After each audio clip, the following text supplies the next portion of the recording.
पुरानी belief. Hello, are you getting the point?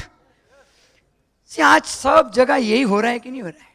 लोगों को खुद को ही पता नहीं कि ये क्यों करना चाहिए, फिर भी पड़ोसी को ये क्यों ले रहा है, टर्म इंश्योरेंस ले, टर्म इंश्योरेंस, म्यूचुअल फंड में डाल। अब खुद को कुछ पता नहीं है, खुद कपड़े का व्यापारी, खुद ज्वेलर्स, फाइनेंस के बारे में कुछ पता नहीं, उसको बोलता है 50 लाख की पॉलिसी 2.5 लाख में क्यों लेने की, जबकि 10-15 हजार में मिल रही है।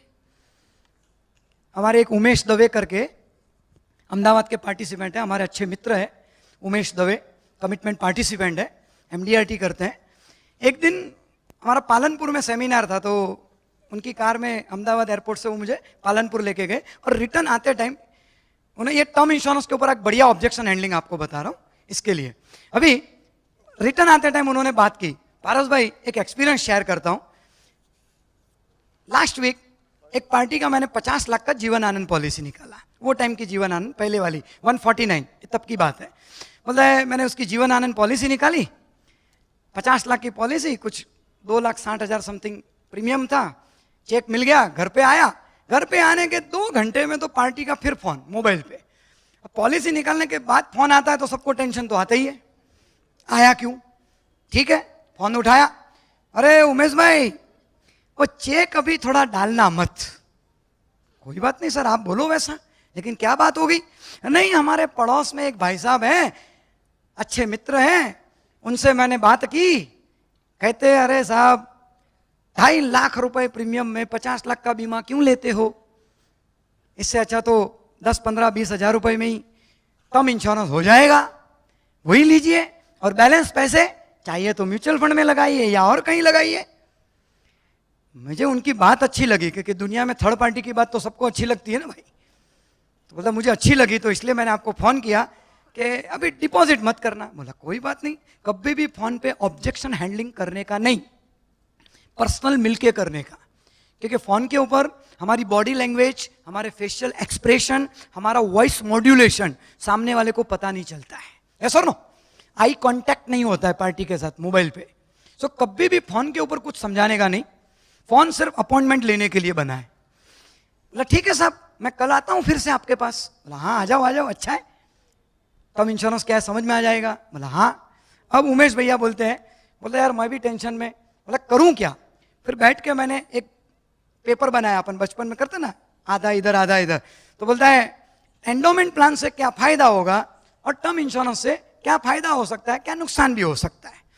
पॉइंट्स लिखे, वो पॉइंट्स लेकर दूसरे दिन बोलता है मैं पार्टी के पास गया वापस, उनको इतना ही बोला, बोला सर आपने अच्छा बोला टर्म इंश्योरेंस के बारे में, तो पहले एग्री करने का ना, ताकि पार्टी का दिमाग थोड़ा शांत हो गया। और फोन पे ही उन्होंने क्या बोला, ठीक है सर आप जैसा बोलो वैसा करेंगे।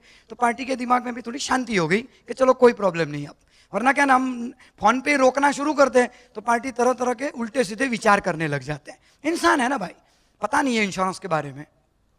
सामने बैठा, उनको एक ही बात बोला कि देखिए साहब आप जो बोलोगे वो मैं करूंगा, ठीक है, ये आपका 2,60,000 का चेक आपके पास, पूरी शांति, कुछ नहीं, आप जो बोलोगे वो मैं करूंगा, लेकिन पहले ये चीज समझ लीजिए टर्म इंश्योरेंस होता क्या है और मैंने जो आपको जीवन आनंद बेचा वो होता क्या है।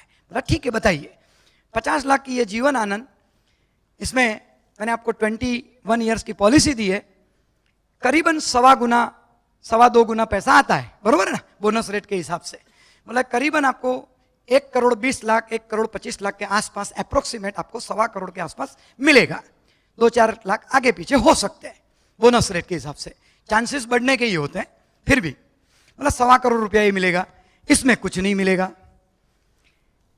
जरूरी तो है नहीं कि हम मर ही जाएं, जिंदा भी रह जाएं।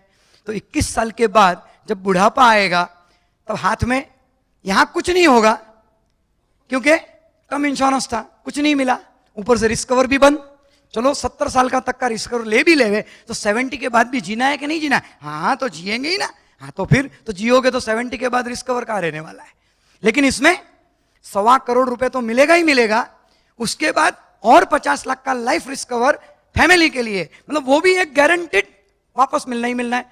तो टोटल मिलाकर 2.25 करोड़, 1,75,00,000 रुपए मिलेंगे, इसमें जीरो मिलेगा। चलो कोई बात नहीं, आपके पास बहुत पैसा है साहब। दूसरी बात, इंश्योरेंस ही क्यों लेना चाहिए अपने को? इंश्योरेंस क्यों लेना है? कुछ हो जाए तो ना साहब। होने को तो नेचुरल डेथ भी हो सकती है, होने को एक्सीडेंटल डेथ भी हो सकती है। इसमें भी 50 लाख मिलेंगे, इसमें भी 50 लाख मिलेंगे। इसमें एक्सीडेंटल कुछ हो गया तो 1 करोड़ मिलेगा, इसमें सिर्फ 50 मिलेंगे। चलो वो भी छोड़ो, जब कुछ होने के लिए ही इंश्योरेंस लेना है, समझो ऐसा भी हो सकता है साहब कि एक्सीडेंट हुआ लेकिन हम मरे नहीं, दोनों पांव को कुछ हो गया, दोनों हाथ को कुछ हो गया। कार एक्सीडेंट में ऐसे कुछ कांच आंखों में चले गए, या कोई आग लग गई, दोनों आंखें चली गई, हो सकता है साहब। हाँ, ये तो जीवन है भाई, कुछ भी हो सकता है। हाँ, अगर ऐसा कुछ हुआ तो सर ये जो टर्म इंश्योरेंस है इसमें आपको प्रीमियम कंटिन्यू भरना पड़ेगा, वो स्टॉप नहीं होगा। और यहां पर दोनों आंखें या 2 पांव या 2 हाथ नहीं है, कमाने की ही ताकत नहीं है, हम कमाएंगे ही नहीं, प्रीमियम कहां से देंगे? और ऊपर से आप कहते हो कि बैलेंस पैसा मैं म्यूचुअल फंड में डालूंगा, एसआईपी करूंगा, तो वहां का पैसा एसआईपी कैसे करोगे जब आप कमाओगे ही नहीं? तो वहां हर साल पैसे बाकी के 2,30,000 या 2.5 लाख वहां कैसे करोगे? पॉसिबल नहीं। और यहां पर भी प्रीमियम देना पड़ेगा, जबकि आपकी इनकम 0 और प्रीमियम देना होगा। लेकिन यहां इस फैसिलिटी में, इस पॉलिसी में एक फैसिलिटी है, आपको प्रीमियम भरने की कोई जरूरत नहीं। बोलो। दूसरी बात, रिस्क कवर फिर भी चलते रहेगा 50 लाख का रिस्क। तीसरी बात, बोनस भी कंटिन्यू ऐड होते जाएगा। चौथी बात, 21वें साल मैच्योरिटी आएगी, भले आंखें नहीं है, हाथ नहीं है, पांव नहीं है, 21वें साल मैच्योरिटी आएगी, पूरी बोनस के साथ जो दिखाया 1.25 करोड़, ये पूरा का पूरा मिलेगा। बोला क्या बात करता है, 1 रुपया साहब। पहला प्रीमियम भरने के बाद 2 महीने बाद, 1 महीने बाद भी कुछ हो गया, एक्सीडेंट की वजह से हाथ पांव या आंखें चली गई, आपको 1 रुपया देने की जरूरत नहीं, फिर भी ये रिस्क कवर भी चल रहा है, मैच्योरिटी भी आएगी और लास्ट में भी रहेगा। क्या बात करता है। बोला साहब इसके भी ऊपर प्रीमियम तो देना ही नहीं, ऊपर से LIC 5-5 लाख रुपए, 50 लाख का 10% आपको देती रहेगी, घर परिवार चलाने के लिए, खाना खाने के लिए, दवाई लेने के लिए, जो इस प्लान में नहीं मिलेगा। जब रिस्क कवर के लिए लेना है तो ये सब होना चाहिए कि नहीं होना चाहिए? बोला यार ये तो पड़ोसी ने बताया ही नहीं। बोला साहब उसकी किस चीज की दुकान है? बोला उसकी तो कपड़े की है। साहब वो कपड़े का मास्टर है। अब कपड़े का एक्सपर्ट आदमी से इंश्योरेंस की सलाह कैसे आएगी आपको साहब? आप भी तो ज्वेलर्स हो, मैं ज्वेलरी के बारे में जानता नहीं हूं, मैं आपको ज्वेलर का ज्ञान दे सकता हूं? नहीं। आप, मैं इंश्योरेंस का मास्टर, आप ज्वेलर्स के मास्टर, आपका दोस्त कपड़े का मास्टर।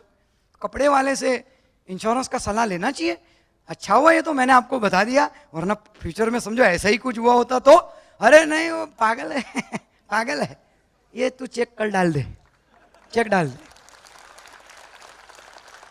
समझ में आ रहा दोस्त? अच्छा, वो पड़ोसी कपड़े वाले मित्र क्या इस पार्टी के दुश्मन थे?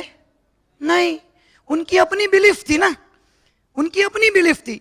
सी मैं तो कहता हूं कि अपने मेंटल बैरियर और बिलीफ छोड़ो, आज के बाद हमको पार्टियों की बिलीफ्स को तोड़ना पड़ेगा। यस और नो? इंश्योरेंस की बिलीफ,